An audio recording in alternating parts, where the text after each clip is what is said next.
Hello, my name is Hannu, CEO and founder of Sailor. We do videographic research. Today I'm going to make a small study about this shopping mall in Otaniemi Aalto campus and see the story what this shopping mall has to say to us. Let's see what happens.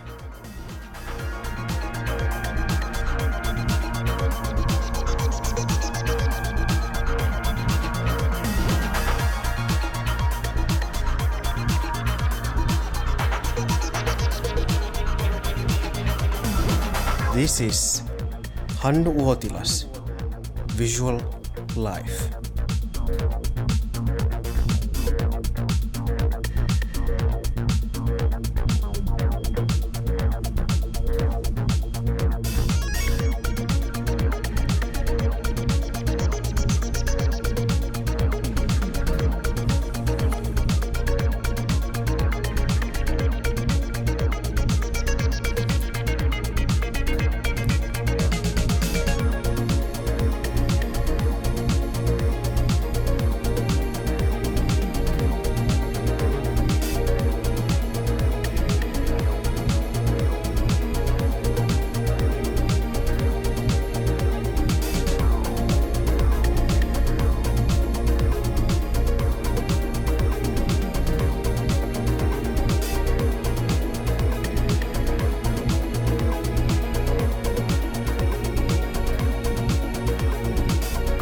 Hannu is the CEO and co-founder of Sailor Research, and he's also an awesome guy.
His company specializes in videography, and his thesis was probably the first thesis made in a business school in video format.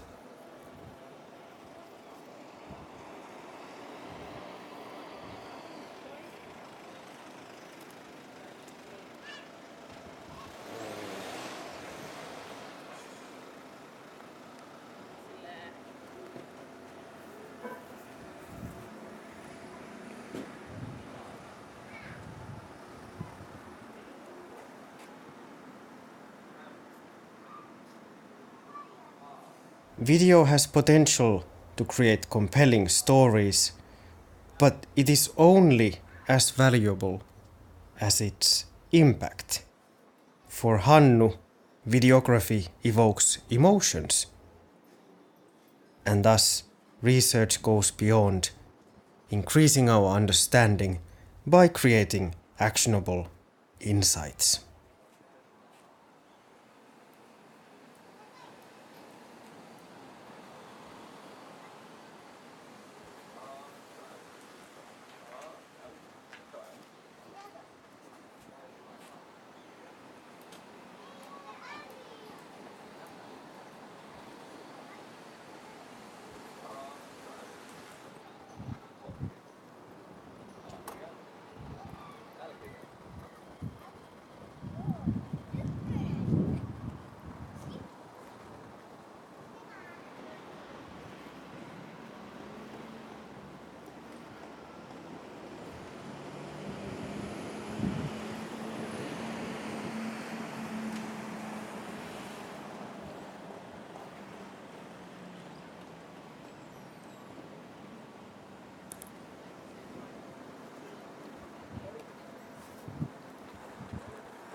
It would be silly not to do it if it's possible, Hannu says.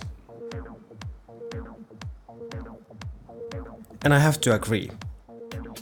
We are currently living in the age of the visual, and the amount of visual information is increasing exponentially. Visual material has never been this easy to create.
Now we have collected the data regarding our study. Next we're going to head up our studio and let's see what we got. Let's go.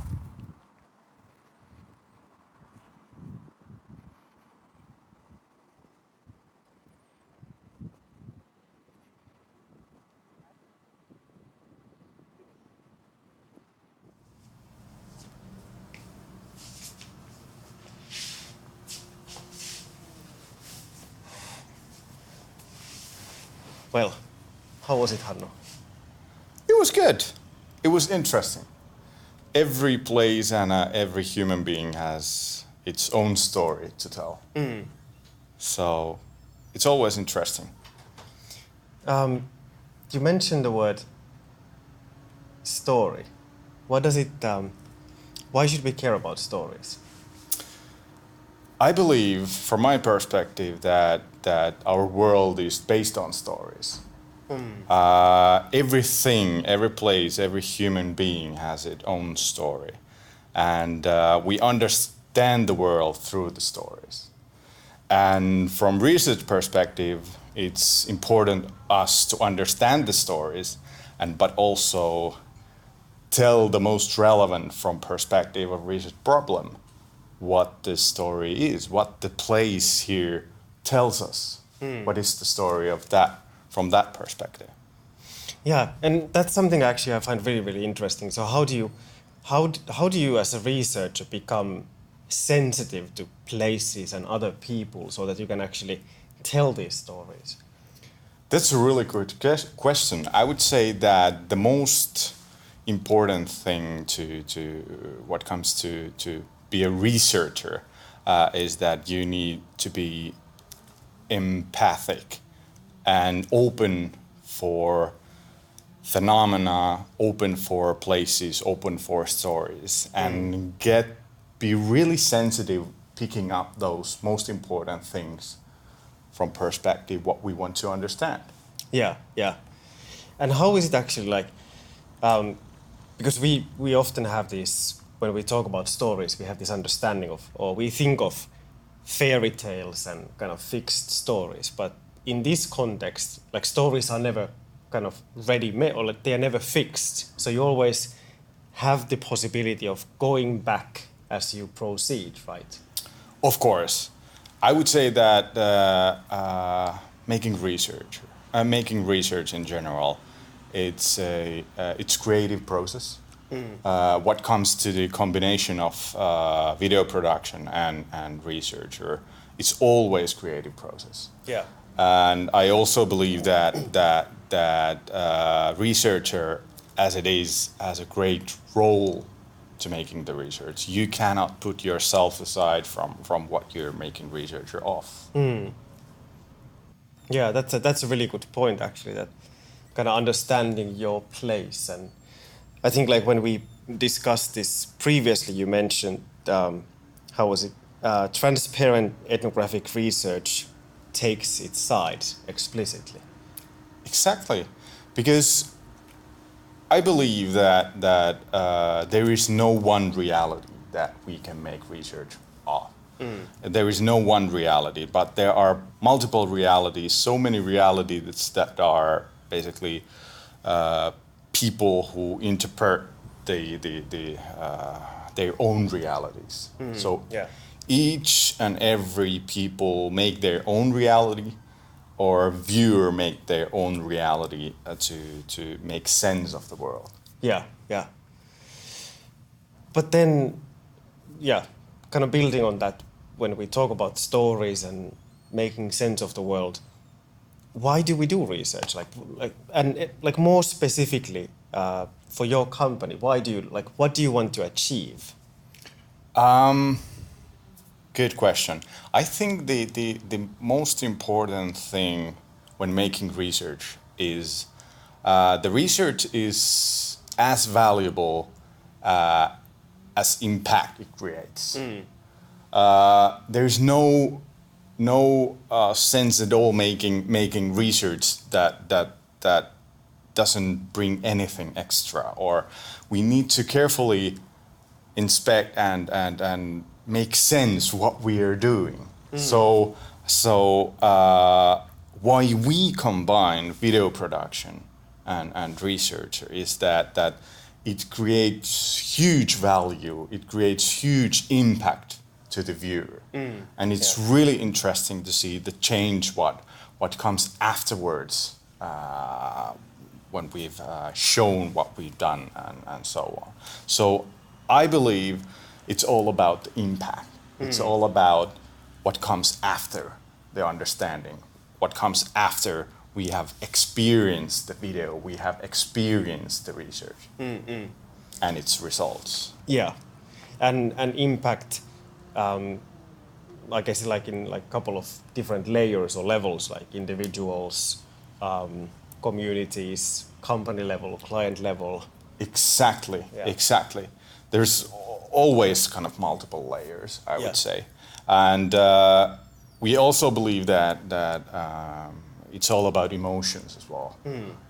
Emotions, when evoking emotions, it's something that keeps the world going on and round, basically. So impact to unique viewer, but also community and company or organization whatsoever. Now, you mentioned before as well that so the videos you produce to your clients, they're kind of polished, or like not polished as such, but kind of something that tells a story, right? Have you done this, or have you ever considered of having some jokes or kind of slapstick humor in between the videos? When you see these client people watching the video, like. I would say that it totally depends what is the topic of the research, what is the research question. Yeah. It's also a question of what kind of client we have, but also I recognize that humor is really difficult form of art. Yeah. So. Depends on a case. We have done some because there are so many ways how to tell the story. There might be some funny parts, how people react to different issues, how people react to world. There might be some humor already in that context, but depends so much what we're making research of. But it's not something that we necessarily want to put in. It's something that comes with the creative process. Yeah. But now, why video? Why did you choose this format? There is this old saying that picture is worth 1,000 words. And I believe that video is even more. Yeah. And we have seen that in multiple times that it's really effective tool to make a change. It's really effective tool to understand deeply issues. It's really a good tool to save some time. People are now in the companies, they are always fighting against time to get done things more efficiently, and I think that video is something that it's easy to memorize what you've seen. It's easy to kind of come back to those moments on the video as well. Yeah. So it's something that it makes things happen, I would say. Yeah, kind of going back to the impact part. I think it's really I'm a fan of your work anyway. Thank you. Yeah. That was completely pointless. No, but I will. I don't know if you can share any, or if something comes into your mind like fast. But do you have any of these? Do you recall any of these impactful moments when you saw someone watching a video you have produced or your team? Yes, many times actually. We have this kind of tick board in our office wall that every time when our client cries in the presentation, we tick the board, and it has happened now 5 times already. So it's all about evoking those emotions, and that's where the change comes from. But also, if you think about it depends on the result. If the result is negative, it might evoke anger, for instance, that we totally screwed this thing up. Yeah. But if it's positive, then it's give purpose to your work. Whoa, we make these people happy. We solve their problems or whatsoever, depending on the context. Yeah. Cool. On that note, thank you so much, Hannu. Thanks. Pleasure. No niin, kiitos.